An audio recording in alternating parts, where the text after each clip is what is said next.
Hey everybody, if you have ever pushed a little bit too hard on a bike ride or a run on your aerobic days, then this is for you. I'm going to share a few things that are important that will really help you to get the most out of your training. So the topic today is lactate production. And so just a little bit of background on lactate. We all produce lactate at rest. Sitting here, I'm probably generating about 1.2 millimoles of lactate. And the thing to know is as you start to move and as you start to do activity, your lactate production starts to go up. Now, for a while at lower intensities, our body can handle that lactate production and our body meets the demand of that lactate production, keeping it very low, 1.3, 1.5, 1.6. And there is an intensity where it starts to climb. And if you're looking at wattage, for example, as your wattage goes up, your lactate production accumulation, I should say, is going to increase. And the point at which it jumps up for the first time is a critical component in your training. The first jump in lactate is a sign that your body is tapping into a tiny, tiny bit of your anaerobic metabolism. Now, I'm not saying that's an anaerobic effort. I'm just saying your body starts to demand other energy contributions at that intensity. And typically, that's a very, very low intensity. So often athletes are training beyond that point and a little bit above that. Now, when we're looking at Ironman and half Ironman performance, the game is all about obviously showing up to race day ready to race, but it's also about efficiency and really trying to optimize how much fat you can burn at race intensity so that number one, either you can push race intensity up, or number two, you don't have to meet that demand as much. You're not as dependent on a lot of excess carbohydrates, which your stomach may not be able to handle. But back to lactate. So when you go to that intensity that your body starts to produce a higher amount and starts to accumulate a higher amount of lactate, one thing in particular happens. Your body, when in the presence of higher amounts of lactate, your body becomes more dependent on carbohydrate. And your body is going to start to use a higher percentage of carbohydrates. Now, if you're just barely beyond that, it's not a significant impact.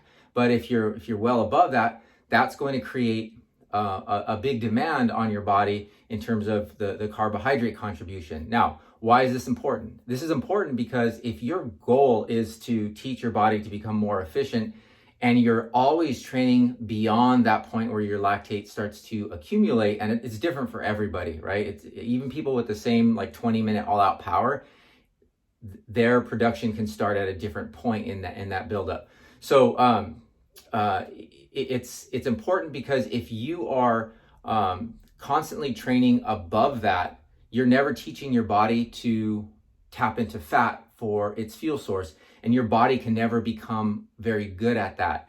And then on race day, it's just more of the same. So it's important to train at the intensity, and this is typically a very comfortable intensity. Train at the intensity where your body is not producing large amounts of lactate, or it's not even large amounts, but it's not even jumping up. And that intensity is gonna vary from person to person. Typically, the more fit you are, the more time you put into training, that typically comes on later, unless all you do is push, which, as you know, that's not what I want you to do. And that's the reason why aerobic rides and aerobic runs are important, because we need to be at that intensity where we're not producing a ton of lactate. Because our goal with our aerobic training is to improve our body's ability to use fat for fuel and be efficient. I'm not saying that you need to be extreme, like fat adapted, where all intensities you're using a high percentage of fat. That's in my experience, and it's just not realistic, and it doesn't typically work well. But you do need to, at those submaximal intensities, you do need to have a good percentage of fat on board for that. Now, at what point does this happen? Typically, this is in your aerobic zones. For some people, it's at the very fast end or high power end of their aerobic zone, zone 2. For some people, it starts even before zone 2 starts. And this would be the case maybe of a newer athlete, somebody who's highly anaerobic, super explosive. Anytime we can develop aerobic fitness and we improve our aerobic base, it's going to allow us to clear more of that lactate as we produce it. But just know that we all have a point at very low intensities, if we were to graph it out, where lactate production accumulation bumps up, and that first jump in lactate is a point that becomes very crucial in our training. Just the bottom line for you is keep your easy stuff easy, and it should feel comfortable. It should feel easy, and if you start pushing beyond that, you likely are accumulating more lactate. And obviously, the best way to know is if you get a lactate profile to see exactly what you're doing at each intensity increase. But in general, just keep your easy, stay aerobic, and don't push. The place of intervals, where do intervals come in? When we're doing intervals, obviously we're producing larger amounts of lactate. Depending on your physiology, you're going to produce and accumulate more. And this is okay because most of your intervals are fairly short, and as they get longer, what happens to the intensity? The intensity comes down, and so it's okay to be at that upper end because that targets a different. It's your upper aerobic, which really focuses on your VO2 max. Yes, there's going to be a lot of for some athletes a lot of anaerobic contribution to that, but we're working on stroke volume and just really maximizing the strength of cardiac output. So anyway, the base of everything that we're doing is a lot of stuff is comfortable, but when the intervals are there, go after them because that's also important, and it's a combination of the two.